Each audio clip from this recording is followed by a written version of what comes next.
할렐루야.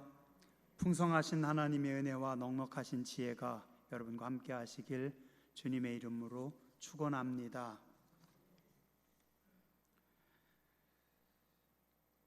구약 이스라엘의 역사에는 두 사람의 길이 대조적으로 나오고 있습니다. 한 사람은 악의 대명사로 나오는 여로보암이고, 또 다른 한 사람은 하나님의 마음에 합한 사람 다윗입니다. 이스라엘은 북이스라엘의 왕이 19명, 남이스라엘이 르호보암 때부터 끝까지 20명, 통일왕국의 왕이 3명, 그래서 총 42명의 왕이 있습니다. 근데 그들에 대한 성경의 평가는 딱 두 가지로 갈라집니다. 하나는 다윗의 길을 택한 선한 왕들의 길이고, 또 다른 하나는 여로보암의 길을 택한 악한 왕들. 남유다의 20명의 왕 중에 5명의 왕만 다윗의 길을 따랐던 선한 왕이다라고 평가합니다. 나머지 15명, 그리고 북이스라엘에는 한 명도 선한 왕이 안 나옵니다. 19명 전부가 다 여로보암의 길을 따른 악한 왕들이다라고 말씀하고 있습니다. 그럼 도대체 여로보암은 어떤 사람이었기에 성경에 그렇게 악한 평가를 받으며 모든 악한 왕들을 말할 때마다 여로보암의 길을 걸었다라고 말씀하고 있나요? 살펴보고자 합니다. 여로보암은 북이스라엘 지역인 에브라임 지파에서 태어났습니다. 성경은 그의 어머니가 과부였다라고 기록하고 있고, 이걸 통해서 볼 때 아마 어려서 일찍 아버지를 여의고 어렵게 살았던 것 같습니다. 그러나 그는 어려운 집안에서 태어났지만 젊은 나이에 솔로몬 왕에게 인정받아서 예루살렘 북쪽 성벽인 밀로라고 하는 성벽과 예루살렘 성벽을 보수하는 아주 중요한 책임을 맡았던 책임자입니다. 열왕기상 11장 27절에서 28절에 보면 솔로몬이 밀로를 건축하고 그의 아버지 다윗의 성읍이 무너진 것을 수축하였는데, 이 사람 여로보암은 큰 용사라. 솔로몬이 이 청년의 부지런함을 보고 세워 요셉 족속의 일을 감독하게 하였더니, 여로보암은 젊은 청년이었지만 큰 용사였다. 여기서 큰 용사라는 것은 비단 전쟁만 잘했다라고 하기보다는 지도력이 좋았다, 리더십이 있었다라고 볼 수 있습니다. 큰 용사였고, 그 다음에 부지런함을 갖추었다. 그래서 솔로몬이 믿고 예루살렘 성벽이라고 하는 아주 중요한 성의 수축을 맡깁니다. 그러나 그는 북이스라엘 지파의 사람들과 연합하면서 솔로몬을 대적하게 됐고, 이로 인해서 솔로몬이 그를 죽이려고 하니 솔로몬이 죽을 때까지 애굽으로 피신해 갑니다. 세월이 지나서 솔로몬이 죽은 다음에 그 아들 르호보암이 왕이 되었을 때 애굽으로 피신했던 여로보암은 다시 고국으로 돌아옵니다. 험악한 북이스라엘 사람들과 함께 그들을 선동해서 솔로몬의 폭정에 따지고 르호보암의 반기를 일으켜서 반란을 일으키고 성공합니다. 이스라엘은 원래 12개의 지파가 모여서 된 하나의 나라였는데, 여로보암과 북쪽 지역 사람들이 10개의 지파가 갈라져 나갑니다. 남쪽은 다윗의 지파인 유다 지파와 베냐민 지파 2지파만 남고, 나머지 10개 지파가 북이스라엘 쪽으로 갈라집니다. 이때부터 이스라엘 나라는 북이스라엘, 남유다로 두 나라가 됩니다. 물론 유다 지파가 크지만 아무리 커도 유다와 베냐민 2지파만으로는 나머지 10개 지파하고 비교가 안 됩니다. 그래서 땅의 크기, 세력으로 볼 때 북이스라엘이 훨씬 더 큽니다. 그 다음에 북이스라엘은 헐몬산이 있고, 그 다음에 그 밑에 바산이라고 하는 지역에 풍요로운 땅이 있고, 그리고 갈릴리 호수가 있습니다. 비교적 비옥하고 기름진 땅. 남유다는 소금바다인 사해바다가 있고, 그 주변으로, 그 밑으로 사막 같은 유다 광야가 있습니다. 그래서 북이스라엘이 더 기름지고 땅은 큽니다. 그런데 그럼에도 불구하고 여로보암은 북이스라엘의 왕이 된 다음에 불안해합니다. 왜냐하면 이 당시 이스라엘 백성들은 하나님을 섬기며 살았기 때문에 1년에 3번씩 절기가 되면 어디로요? 예루살렘 성전에 가서 성전에서 며칠간 하나님 앞에 절기를 지킵니다. 유월절, 맥주절, 수장절. 자, 그러면 북이스라엘 지역에 있던 북쪽 나라의 사람들이 남유다 예루살렘에 가서 1년에 3번씩 절기를 지키면 그들의 마음이 남유다 쪽으로 돌아가지 않을까? 그래서 여로보암이 그것을 두려워합니다. 열왕기상 12장 26절에 보니 그의 마음에 이르기를, 스스로 이르기를 나라가 이제 다윗의 집으로 돌아가리로다. 그래서 여로보암이 나름대로 대책을 세웁니다. 여로보암이 세운 대책은 예루살렘 성소로 못 가게 하려면 북이스라엘에도 성소를 세우면 되지 않겠냐. 그래서 저 북이스라엘의 북단 위쪽에 단에다가, 그 다음에 사마리아 성에 가까운 남쪽에 베델에다가 2군데 성소를 만듭니다. 28절과 29절에 보면 그리고 그 만든 성소에 금송아지를 만들어 그곳에 세워놓고 이것이 너희들의 신이니 굳이 남쪽의 예루살렘까지 갈 필요 없이 가까운 베델의 성소, 단의 성소에서 예배를 드려라 라고 말합니다. 지금 현재 이스라엘 땅은 최북단에서 최남단까지 거의 한 400km쯤 된다고 합니다. 그리고 이 당시 북이스라엘의 길이는 아마 남북으로 한 150km 정도 되지 않을까 봅니다. 밑에 있는 베델은 예루살렘에서 북쪽으로 19km 정도.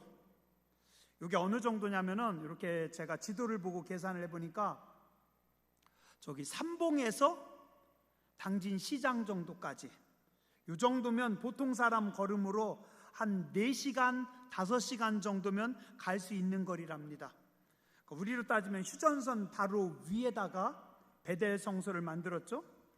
그리고 저 위에 있는 단은 예루살렘에서부터 제가 지도상으로 이렇게 그려보니까 한 직선거리 120km 정도 되는 것 같아요. 그러면 대략 한 일주일 정도 움직일 수 있는 거리. 자, 그런데 북이스라엘 사람들이 남유다 예루살렘에 와서 제사 드리지 못하도록 단과 그리고 베델에 성소를 만들어 놓고 니네는 이제 그곳에 가서 제사를 드려라. 그리고 31절에 보면 레위 자손이 아닌 보통 백성들로 제사장을 삼습니다. 이스라엘의 제사장은 레위 자손 중에도 아론의 자손들만 제사장이 될 수 있는데 북이스라엘에서 레위 지파 사람들이 없으니까 여로보암이 그냥 아무나 자원하는 사람 뽑아서 제사장으로 세웁니다. 그리고 아까 말씀드린 3번의 절기도 그 날짜 그대로 지키지 않고 33절에 보니까 여로보암 왕이 자기 맘대로 3번 절기를 정합니다. 기본 절기보다 한 달 뒤로 잡아가지고 왕이 스스로 절기를 정해서 너희는 이 절기에 단에 베델에 성소에 가서 거기서 예배를 드리고 저 밑에 예루살렘으로 가지 마라. 여로보암은 어쩌면 아버지 없이 어려운 가정에서 어려운 형편에서 자랐지만 부지런하고 똑똑했으며 큰 용사여서 일찍이 솔로몬의 눈에 들어와 성공했지만 시대를 잘 읽고 사람들을 규합해서 쿠데타에 성공했던 탁월한 정치가입니다. 어쩌면 이 여로보암은 다윗이나 여로보암이나 좀 비슷한 면들이 많습니다. 둘 다 어려운 시대에 힘든 환경 속에서 살았고 그 어려움을 잘 이기고 성공한 왕들입니다. 그런데 성경의 평가는, 하나님의 평가는 완전히 정반대로 갈라집니다. 다윗 왕은 하나님의 마음에 합한 왕이라. 한번 따라서 하시죠. 하나님의 마음에 합한 왕입니다. 여로보암은 하나님 보시기에 악한 왕입니다. 비슷한 것 같았는데 정반대여서 한 사람은 하나님이 마음에 쏙 드는 사람이었고 한 사람은 하나님이 아주 기분 나쁜 악한 왕이었고, 어떻게 해서 이렇게 된 건가요? 성경의 몇 가지만 함께 자세히 살펴보고자 합니다. 첫 번째, 여로보암은 쉬운 길로 갔습니다. 그리고 다윗은 하나님이 정해주신 땅을 벗어나지 않았습니다. 열왕기상 11장 40절에 보니까 이러므로 솔로몬이 여로보암을 죽이려 하매 여로보암이 일어나 애굽으로 도망하여 애굽 왕 시삭에게 이르러 솔로몬이 죽기까지 애굽에 있으니라 라고 기록하고 있습니다. 여로보암은 솔로몬 왕이 자기를 죽이려고 하니까 얼른 저 밑에 애굽 땅으로 도망가서 거기서 있다가 솔로몬이 죽으니까 빨리 올라옵니다. 이게 뭐 문제인가요? 당연한 거 아니에요? 왕이 죽으려고 하면 얼른 다른 이웃 나라로 도망가야 되는 거 아닙니까? 어쩌면 당연한 반응 같아요. 그런데 다윗하고 비교해 보면 이게 큰 문제인 것을 볼 수 있습니다. 왜냐하면 여로보암보다 80년, 90년 전에 다윗도 똑같은 상황에 처했습니다. 사울 왕에게 쫓겨다녔습니다. 그런데 다윗은 애굽으로 내려가지 않았습니다. 왜 다윗은 애굽으로 도망가지 않았을까요? 그 작은 이스라엘 땅 안에서 사울에게 쫓기다 보니까 갈 데가 없어서 너무 급하니까 적군인 블레셋의 진영에까지 들어가고 거기서 죽을 뻔하고 미친 사람 흉내내고 때로는 자기 가족들과 자식들까지도 다 붙잡혀서 다 망할 뻔하기도 하고. 뭐 이렇게 힘들게 해요? 그냥 저 밑에 사울의 힘이 미치지 않는 애굽으로 내려가서 거기 피했다 오면 되는데 다윗은 왜 그 생각을 못했을까요? 안 했을까요?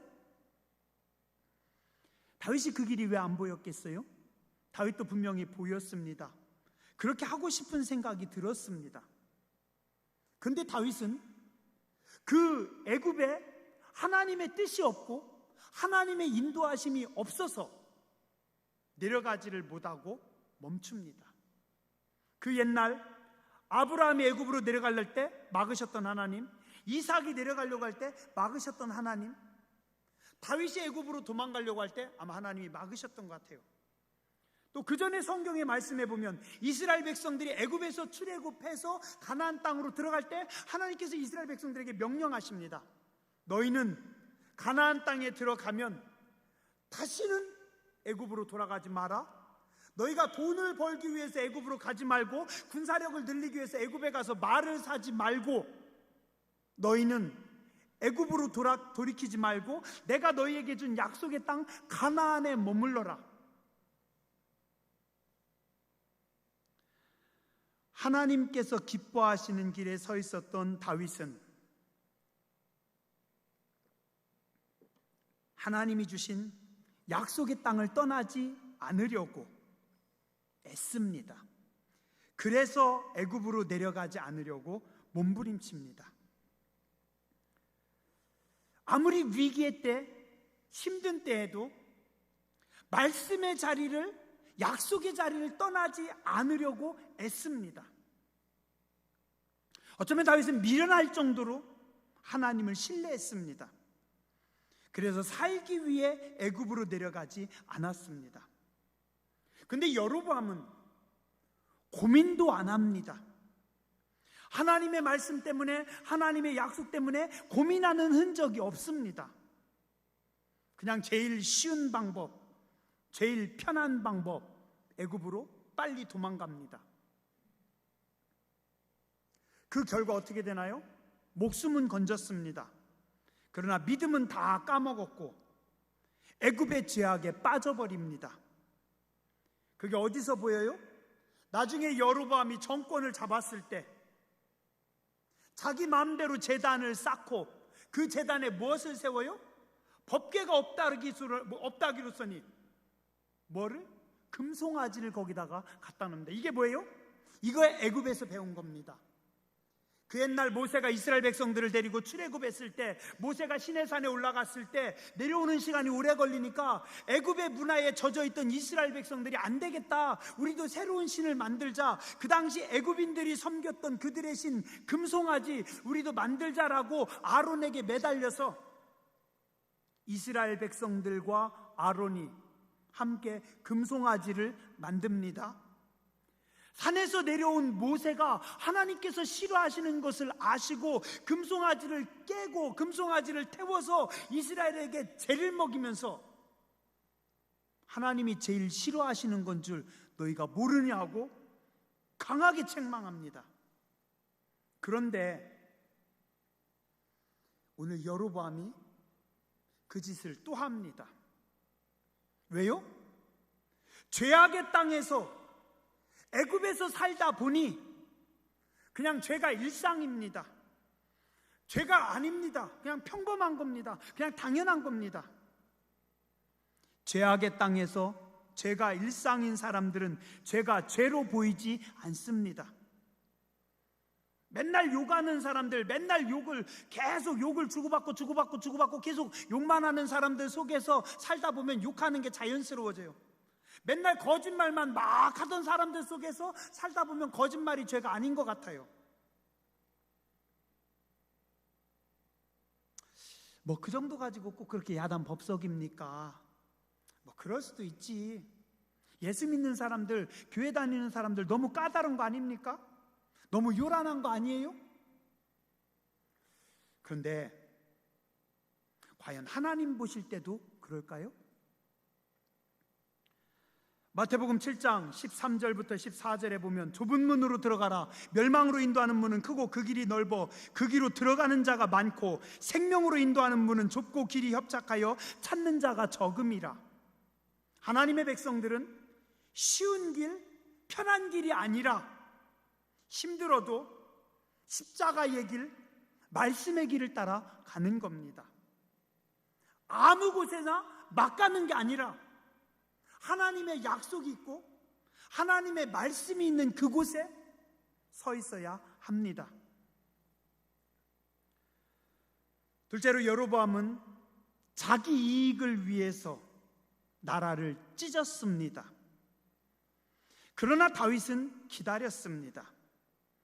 여로보암은 자기 이익을 위해서 북쪽 이스라엘 사람들을 선동했고 기회가 왔을 때 과감하게 쿠데타를 일으켜서 이스라엘 나라를 찢습니다. 그리고 왕이 됩니다. 그 결과 자신은 북이스라엘의 왕이 되었지만 나라는 반으로 찢어짐으로 인해서 이스라엘의 국력이 뚝 떨어졌고 그 뒤로 북이스라엘은 계속해서 하나님 앞에 엄청난 죄를 짓게 되고 북이스라엘에서는 계속해서 쿠데타가 일어나고 정권이 계속 바뀌고 왕들이 계속 바뀌고 바뀐 모든 왕들이 하나님 보시기에 악한 왕이었고 남유다보다 134년이나 먼저 나라가 망합니다. 어디서 시작됩니까? 여로보암이 나라를 찢으면서부터. 그러나 다윗은 달랐습니다.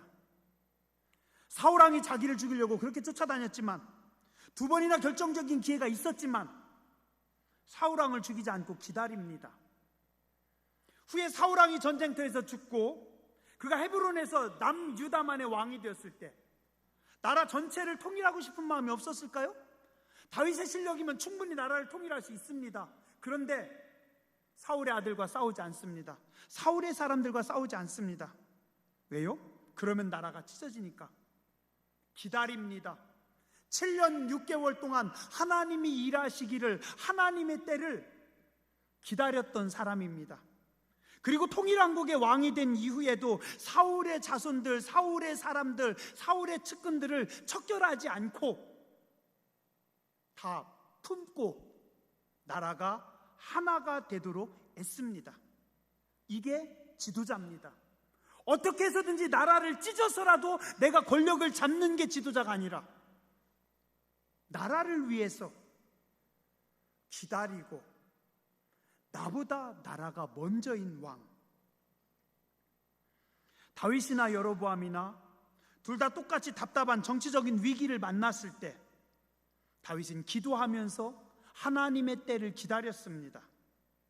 근데 여로보암은 자신의 모든 지혜와 방법을 동원해서 2개의 성소를 만들고 법궤 대신 금송아지 갖다 놓고 레위인이 아닌 일반인을 제사장으로 삼고 3대 절기도 자기 멋대로 바꾸고 자신의 정치적인 야욕을 채우기 위해서 수단과 방법을 가리지 않았던 왕이 여로보암입니다. 여러 성서학자들은 북이스라엘이 엘리야나 엘리사 같은 탁월한 선지자들이 있었음에도 불구하고 모든 왕들이 악했고 나라가 회복되지 못했고 빨리 멸망한 이유가 무엇일까? 가장 큰 이유 중에 하나를 제사장들이 없었기 때문이라고 봅니다. 왜요? 여로보암이 레위 지파를 제사장으로 세우지 않고 아무나 세웠기 때문입니다. 마태복음 5장 9절에서 주님 말씀하십니다.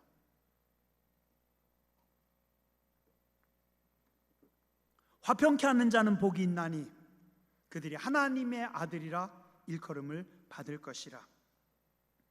하나님은 당신의 백성들이 함께 손을 잡고 힘을 합하는 것을 기뻐하십니다. 그러나 마귀는 자꾸 분열합니다. 찢어놓습니다. 갈라놓습니다. 어느 나라나 어느 교회나 모임이나 악한 영들이 들어가면 꼭 분열합니다. 다툽니다. 싸웁니다. 하나님의 영이 임하시면 화합이 일어나고 평화가 만들어집니다.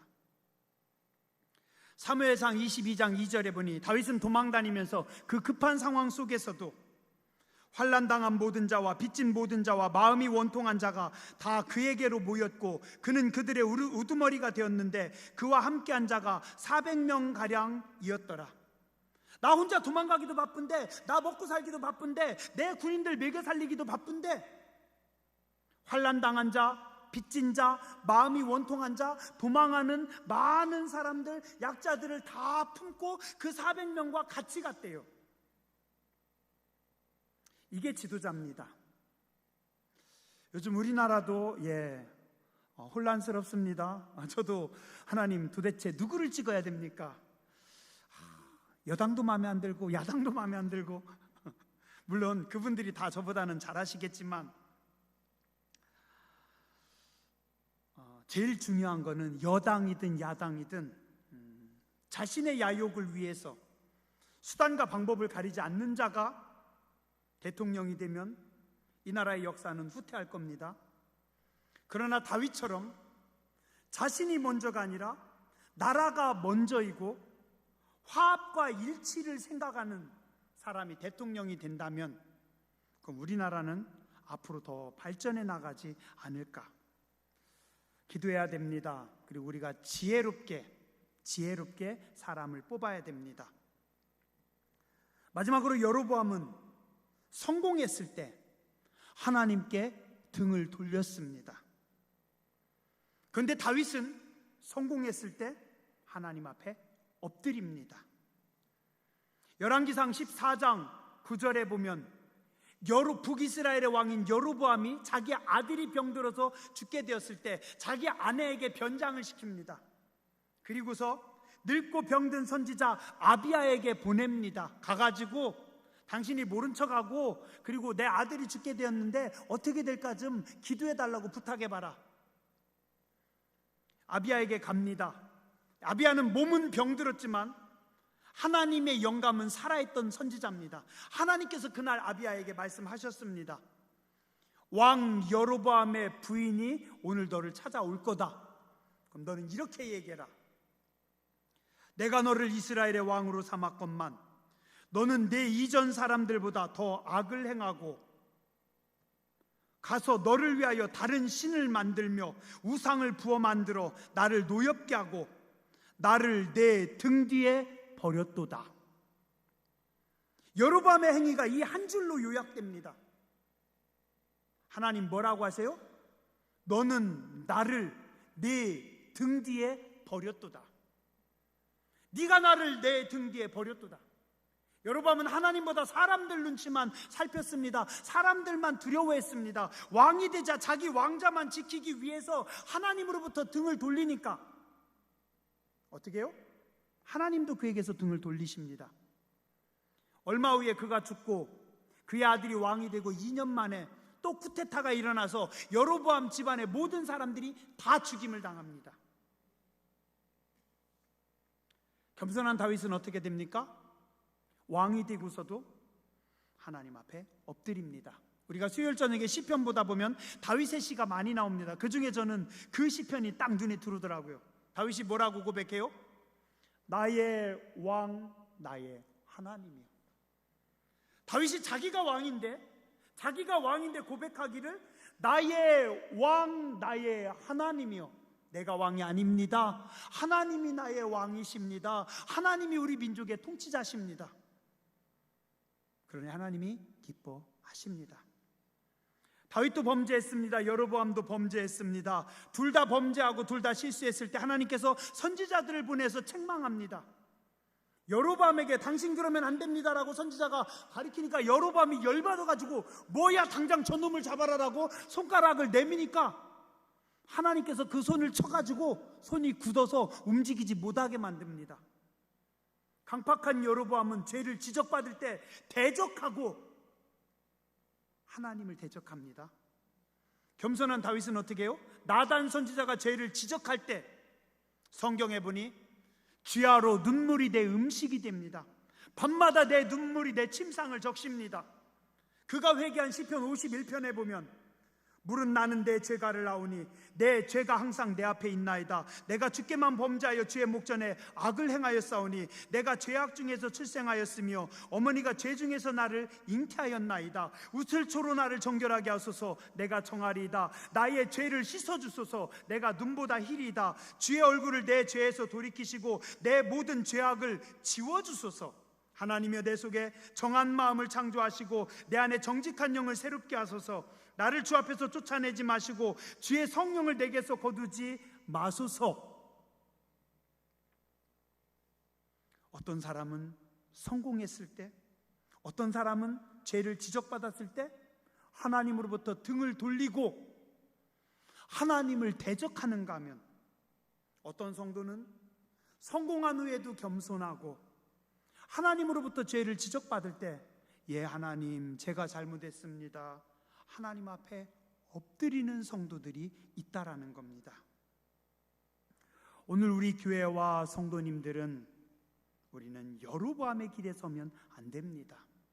우리와 여러분과 여러분의 자녀들은 다윗의 길에 서서 하나님의 마음에 합한 하나님이 복 주시는 귀한 성도님들 자손들 되시길 주의 이름으로 축원합니다.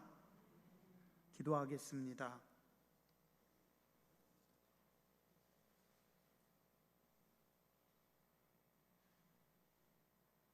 거룩하신 하나님, 우리가 말씀을 잊거나 놓칠 때 많았습니다. 쉽게 가려고 했던 적 많았습니다. 용서해 주시고 하나님의 약속 안에, 말씀 안에서는 백성들 되게 하여 주시옵소서.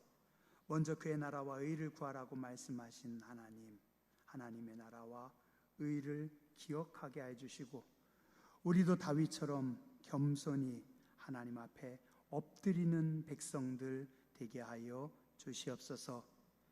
존귀하신 주님 예수님 이름으로 감사하며 간절히 기도드렸습니다.